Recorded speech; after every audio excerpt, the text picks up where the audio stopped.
Now I'm going to call upon Tim Boyd to speak to us about probably some practical activities in which he's been engaged. Tim is the Vice President of the TS in America. He's also currently the President of the TOS.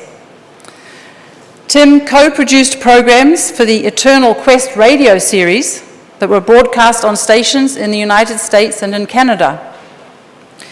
Interestingly, he's a founding member of a theosophical spiritual community which was active for more than 25 years in Chicago's inner city.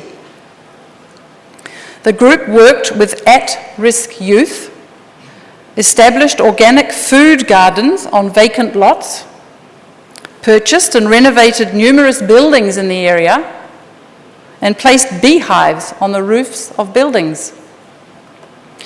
Tim has lectured and conducted workshops right through the United States and in Asia. I'm very happy to invite Tim to address us now.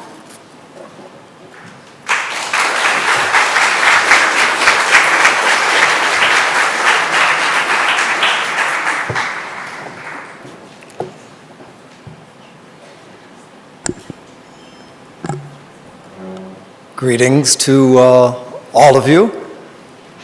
I should say first, I'm very, very happy to have the opportunity to speak to assembled theosophists in a group such as this.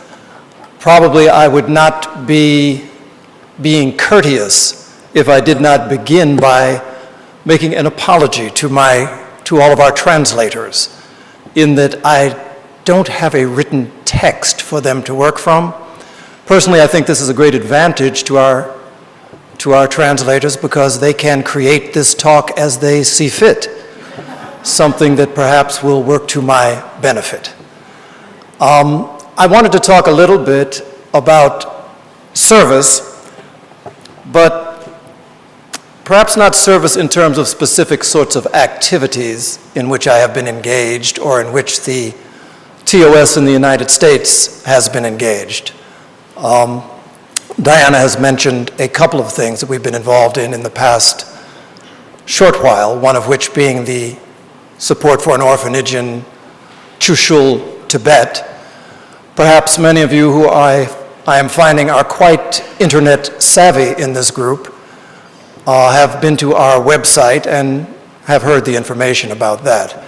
But that's something that was one of the works that we undertook, and it has had some significant impact on the lives of the people in that particular orphanage, which is 30 children just outside of Lhasa, Tibet. It also had the rather unexpected side consequence that, in part because of the work that was done in helping that orphanage, His Holiness the Dalai Lama agreed to have an audience with Betty Bland, our national president, and I, at which he also consented to come to Chicago to present on behalf of the Theosophical Society for 2 days and sometime next year. So I would hope you would all hear something about that, and that would be the next time we'll get together. Just a few words that I really would like to share just about the idea and the functioning of service in our lives. Probably many of us approach service and the concept in different ways. I would think that for many of us, the case for me has been that there have been a number of remarkable people who I feel very fortunate to have had contact with, who were able to model this whole idea of service in very creative ways. Just for today, I'd just like to share just one brief incident, perhaps, that came to my mind before coming here to speak. Some years ago, in the interest of rather trying to attempt to expand my service life, I had for a long time, I had thought about the idea of trying to do more in the line of hospice work, that line of helping or service that seeks to make sure that nobody leaves here alone. And it was something where I found myself in the presence of one particular woman who was quite remarkable. And although she was not a member of the Theosophical Society, she was a person who modeled the sorts of ideas which all of us have come to cherish and also to espouse. For her, she spoke about her meditation life, but she also was someone who was deeply involved in what she would call her prayer life. So her particular prayer that she said she constantly repeated was from the Jewish tradition. She was from the Philippines. Her name was actually Dr. Josefina Magno. I don't know if you knew her. No. She was a medical doctor who was responsible for getting many of the laws related to hospice in the United States established. But her prayer was this: Lord, place your hand in mine, that when I touch others, it's your hand that touches them. And this, she said, was the foundation for her work. But that was something that was meaningful to me. But probably the thing that was most meaningful was the way in which the joy and the power that flowed from this woman when she actually was working with the dying was something that was palpable, not only to those who she ministered to, but to me, as I walked with her and followed her and tried to get a glimpse into what it is that she does. So this sort of model is something that I found quite remarkable.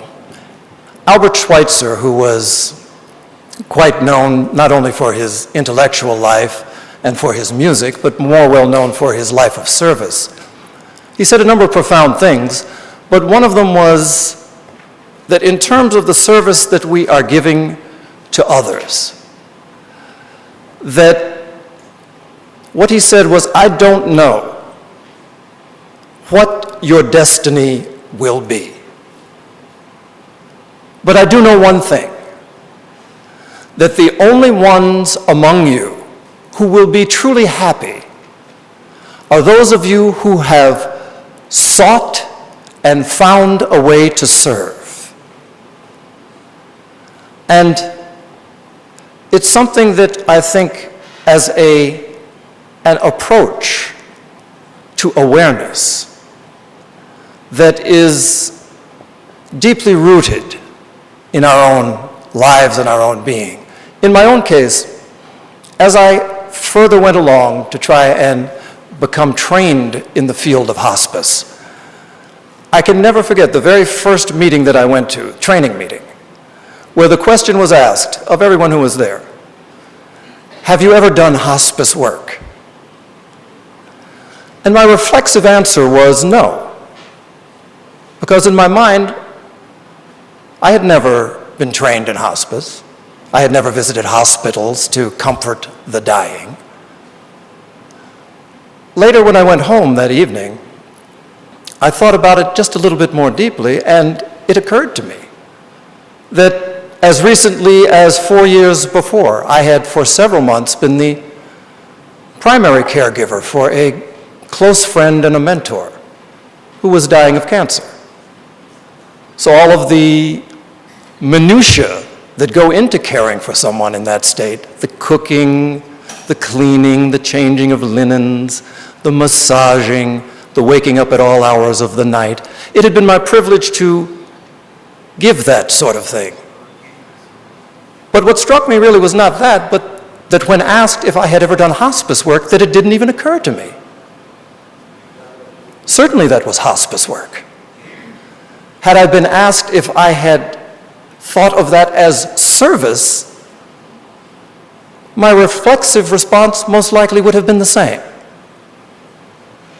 That for whatever reason, it was only under the scrutiny of analysis that it became clear to me that yes, in fact, this is service. Yes, in fact, this was hospice work. It may seem rather mundane, but to me it speaks to a very important point. And it's this. Service we can approach in a number of ways. We can approach it as an idea. We can approach it as a concept. But the important approach that I think we can bring to it is the fact that it is something that is really inherent in each one of us. It requires no programmatic sort of planning, no institutionalized way of presenting it. It's inherent.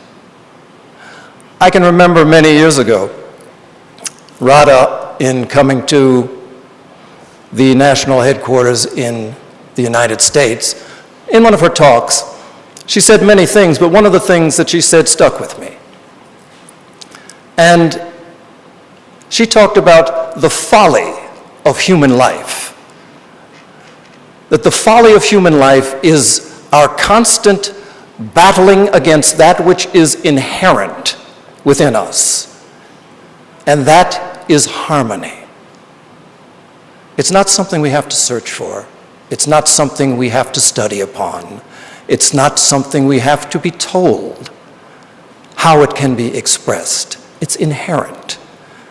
Like so many things, the basis of service is not something that requires a conceptual framework. You know what it is, I know what it is. And it's rooted in certain fundamental qualities that are universally shared by us all. That's its beauty, really. That no matter who you are, no matter where you are, every one of us not only has the experience of kindness, but the experience of being kind. We have not only the experience of being shown generosity, but we also have the experience of being generous. Within our theosophical realm of study, particularly in The Voice of the Silence, HPB made great emphasis of what are spoken of as the paramitas, the perfections. It's an intimate part of Buddhist practice, that there are certain qualities that it does us well to focus upon, that are of the nature of being perfect, and in a sense we tend to approach them as something we feel we have to perfect. But my sense is this, that in terms of service,